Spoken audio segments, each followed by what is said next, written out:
गुरु माता ने आदेश दे दिया कि जाओ कृष्ण सुदामा जंगल से आज आप लकड़ी ले आओ। तो गुरु माता के आदेश से दोनों शिष्य वहाँ से रवाना हो गए। अब भगवान तो लीलाधारी थे, भगवान लीला करते हुए यहाँ तक आ गए। दोनों ने अपने अपने गठरी बनाई, तब तक शाम हो चुकी थी। अचानक तेज बारिश होने लग गई। बारिश की जड़ी के कारण सुदामा जी दुबले पतले ब्राह्मण थे। सुदामा जी बोले विश्राम कर लेते हैं, फिर आश्रम पे चलेंगे। विश्राम करने में जो सूखी लकड़ी लाए थे वो हरी हो गई कि सुदामा जी को भूख लगने लगी। सुदामा जी ने सोचा कि गुरु माता ने 2 मुट्ठी चने दिए। 2 मुट्ठी चने के सुदामा जी ने 2 भाग बना लिए। जैसे ही 2 भाग बनाए सुदामा जी को यह पता चल गया कि ये तो श्रापित चने और जो भी इनको खाएगा दरिद्र हो जाएगा। तो सुदामा जी ने कहा कि अगर अपन भगवान को ये चने खिला देंगे तीनों लोगों के स्वामी दरिद्र हो जाएंगे। ऐसा सोचकर सुदामा जी ने जो भगवान के हिस्से के चने थे वो भी चबाना शुरू कर दिया। गुरु जी और सभी शिष्य भगवान को ढूंढते हुए यहाँ तक आए थे। सभी शिष्यों ने भगवान नारायण के नाम की तपस्या करी, इसलिए स्थान का नाम भी नारायण धाम है। पूरे विश्व में भगवान श्री कृष्ण सुदामा का एकमात्र मंदिर है।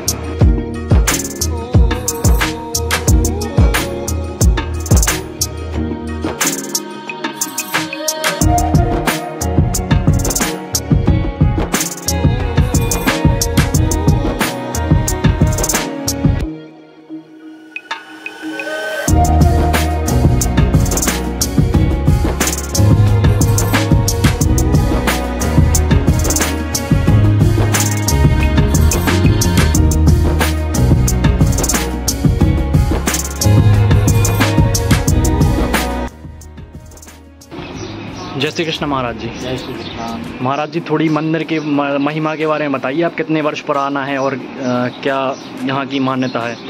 मंदिर ये द्वापर का है, जब भगवान श्री कृष्ण और सुदामा जी उज्जैन सांदीपनि ऋषि जी के आश्रम में विद्यार्जन करते हैं। अच्छा। आश्रम का ऐसा नियम था कि 2 बालक रोजाना जंगल से लकड़ी लाया करते थे। एक दिन गुरु जी आश्रम पर नहीं थे, वो गुरु माता जी। गुरु माता ने कहा कि आज आश्रम में लकड़ी नहीं है और लकड़ी लाने किनकी बारी। तब सभी शिष्य बोले कि गुरु माता एक बार हम सब ले आए, लेकिन ये कृष्ण और सुदामा तो कभी जंगल गए नहीं लकड़ी लेने के लिए, क्योंकि गुरु जी जानते थे कि कृष्ण साक्षात त्रिलोकीनाथ है, स्वयं नारायण है। इसलिए गुरु जी कभी भगवान को लकड़ी लेने के लिए नहीं भेजते थे। और गुरु माता ने आदेश दे दिया कि जाओ कृष्ण सुदामा जंगल से आज आप लकड़ी ले आओ। तो गुरु माता के आदेश से दोनों शिष्य वहाँ से रवाना हो गए। अब भगवान तो लीलाधारी थे, भगवान लीला करते हुए यहाँ तक आ गए। दोनों ने अपने अपने गठरी बनाई, तब तक शाम हो चुकी थी। अचानक तेज बारिश होने लग गई। बारिश की जड़ी के कारण सुदामा जी दुबले पतले ब्राह्मण थे। सुदामा जी बोले विश्राम कर लेते हैं, फिर आश्रम पे चलेंगे। विश्राम करने में जो सूखी लकड़ी लाए थे वो हरी हो गई। एक साइड भगवान ने रख दी, एक साइड सुदामा जी ने रख दी कि सुदामा जी को भूख लगने लगी। सुदामा जी ने सोचा कि गुरु माता ने 2 मुट्ठी चने दिए। 2 मुट्ठी चने के सुदामा जी ने 2 भाग बना लिए। जैसे ही 2 भाग बनाए सुदामा जी को यह पता चल गया कि ये तो श्रापित चने और जो भी इनको खाएगा दरिद्र हो जाएगा। तो सुदामा जी ने कहा कि अगर अपन भगवान को ये चने खिला देंगे तीनों लोगों के स्वामी दरिद्र हो जाएंगे। ऐसा सोचकर सुदामा जी ने जो भगवान के हिस्से के चने थे वो भी चबाना शुरू कर दिए। भगवान तो अंतर्यामी थे, सब जानते थे कि सुदामा जी क्या कर रहे हैं। फिर भी सुदामा जी की परीक्षा लेने के लिए भगवान ने सुदामा जी से पूछ लिया कि सुदामा कटकट की आवाज़ कैसे आ रही है। तो सुदामा भगवान से झूठ बोल गए, प्रभु ठंड बहुत गिर रही, ठंड के कारण मेरे दांत मेरे दांत की आवाज़ आ रही है। उधर आश्रम में गुरु जी को पता चला कि 2 शिष्य कृष्ण और सुदामा दिखाई नहीं दे रहे। सभी शिष्य बोले को तो लकड़ी लेने के लिए गए। गुरु जी ने कहा कि वो लकड़ी लेने के लिए नहीं है, तो कृष्ण साक्षात त्रिलोकीनाथ है, स्वयं नारायण है, वो आने वाला नहीं, वो लीलाधारी, जहाँ उनकी इच्छा होगी वहीं लीला करने लग जाएंगे। उनको लेने के लिए चलना पड़ेगा। गुरु जी और सभी शिष्य भगवान को ढूंढते हुए यहाँ तक आए थे। सभी शिष्यों ने भगवान नारायण के नाम की तपस्या करी, इसलिए स्थान का नाम भी नारायण धाम है। यहाँ से बिता करके भगवान को आश्रम पर ले गए। वहाँ पर भगवान ने 64 दिन तक 64 कला सीखी। गुरु जी को गुरु दक्षिणा दी। फिर भगवान द्वारका चले गए, सुदामापुरी चले गए। यहाँ का दिया हुआ श्राप था, भी सुदामा जी को श्राप लगने लगा तो उनकी हालत इससे हो गई कि स्वयं भूखे रहते, उनके बीवी बच्चे तक भूखे मरने लग गए। उनकी पत्नी के कहने पर 3 मुट्ठी चावल लेकर द्वारका में भगवान से मिलने गए। वहाँ पर भगवान ने 2 मुट्ठी चावल सूखे के भाई और 2 लोगों का राज सुदामा जी को दे दिया। तीसरी मुट्ठी भी चबाने लगे और रुक्मणी जी ने हाथ पकड़ लिया कि प्रभु आप तीनों लोगों का राज अगर सुदामा जी को दे दोगे तो अपन सुदामा जी से हो गए, सुदामा जी की सारी दैत्य अपने ऊपर आ जाएगी। ऐसा सोचकर यहाँ का दिया हुआ श्राप फिर वहाँ जाकर दूर हुआ। पूरे विश्व में भगवान श्री कृष्ण सुदामा का एकमात्र मंदिर है। यहाँ पर प्रत्येक पूर्णिमा को ध्वजारोहण होता है। मंदिर के शिखर पर 12:05 पर विद्युत मुहूर्त में ध्वजा चढ़ाई जाती है एवं भंडारे का आयोजन किया जाता है। पूरे अवंतिका क्षेत्र में एकमात्र मंदिर है जिस पर ध्वजारोहण होता है। जय श्री कृष्ण। तो ये मतलब 5,500 वर्ष पहले आए होंगे श्री कृष्ण? हाँ, 5,500 5,350 वर्ष पहले आए थे उज्जैन सांदीपनि। 5,350 वर्ष।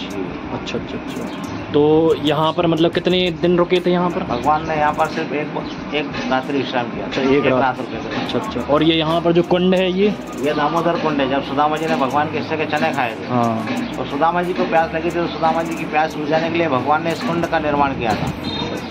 इस अवंतिका क्षेत्र के अंदर भगवान श्री कृष्ण जी ने अपने हाथ से केवल 2 कुंड खोदे थे। एक उज्जैन शांतिपुरी आश्रम में जहाँ पर भगवान पढ़ते थे, वहाँ पे गोमती कुंड है, और दूसरा है दामोदर कुंड। ये दोनों भगवान के हाथ के कुंड है। अच्छा, श्री कृष्ण भगवान ने खुद खोदे थे अपने? हाँ, सुदामा जी को जल पिलाने के लिए। अच्छा। चलो महाराज जी, अच्छा लगा आपसे बात करके। आपका नाम क्या महाराज जी? मेरा नाम भवानी शंकर शर्मा। भवानी शंकर शर्मा। जय श्री कृष्ण। जय श्री कृष्ण।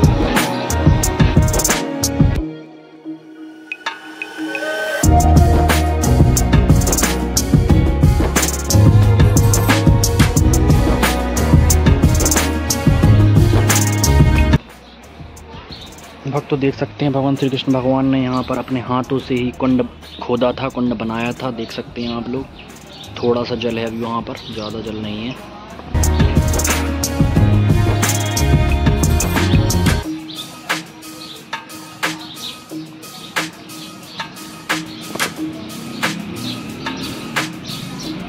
अच्छा, ये सुदामा जी लाए थे और ये श्री कृष्ण भगवान लाए थे, तो उसी समय की है ये। भक्तों देख सकते हैं आप, जो ये दिखाई दे रही है, जो भगवान श्री कृष्ण भगवान जब यहाँ इस स्थान पर आए थे तो यहाँ घनघोर जंगल था, वहाँ से लकड़ियाँ चुनने के लिए आए थे, जो गुरु माता का आदेश था। तो ये देख सकते हैं श्री कृष्ण मौली कहलाती है। ये भगवान श्री कृष्ण जी जो है यहाँ से थोड़ी दूर या इसी के समीप से जो गट्ठर बनाकर लकड़ियाँ लाए थे, वो यहाँ पर जब बारिश होने लगी थी तो यहाँ पर रुक गए थे शाम के समय। तो ये जो क्या है, गट्ठर जो था लकड़ी का, वो उसमें हरी पत्तियाँ निकल आई थी।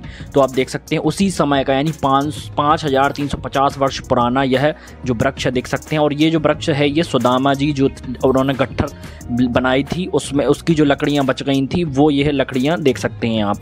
और ये भगवान श्री कृष्ण जी का जो लड्डू गोपाल जी स्वरूप है, और ये दामोदर कुंड है, जो कि भगवान श्री कृष्ण भगवान ने अपने हाथों से ही 5350 वर्ष पूर्व अपने हाथों से ही इस कुंड को खोदा था। क्योंकि जब सुदामा जी को प्यास लगने लगी चने खाने के बाद, तो श्री कृष्ण भगवान से अपनी मित्रता की प्यास, मतलब जो दर्द था प्यास का, वो देखा नहीं गया, उन्होंने ये कुंड खोदे। तो देख सकते हैं ये भगवान श्री कृष्ण के हाथों द्वारा साक्षात खोदा गया कुंड मैं आपको दिखा रहा हूँ 5350 वर्ष पूर्व। और यहाँ पर शिवलिंग भी आप दर्शन कर सकते हैं दोस्तों। तो देख सकते हैं मैं काफ़ी प्राचीन दिखा रहा हूँ। और जो ये मौली दिख रही है, ये श्री कृष्ण भगवान जी की मौली है, यानी कि इस वृक्ष को श्री कृष्ण भगवान मौली बोलते हैं। और ये वाला जो है, ये सुदामा जी वाला मौली है, ठीक है। तो ये उतने ही वर्ष, यानी 5300 वर्ष प्राचीन यह स्थान है, जो भगवान श्री कृष्ण और सुदामा जी की जो चने खाने वाली जो स्टोरी आप लोगों ने देखी होगी, वो देख सकते हैं। और ये देख सकते हैं आप, हमारे श्री कृष्ण भगवान जो सुदामा जी के अपने मित्र के जो चरण हैं, वो चरण जल से धो रहे हैं। और देख सकते हैं ये सखियाँ खड़ी हुई हैं, यानी कि भगवान श्री कृष्ण जी के अपने महल की दृश्य है। और ये जो सांदीपनी गुरुजी हैं, हमारे जो उज्जैन में जो सांदीपनी आश्रम है, वहाँ का दृश्य है। हमारे श्री कृष्ण भगवान और बलदाऊ भैया बैठे हुए, पीछे सुदामा जी बैठे हुए हैं।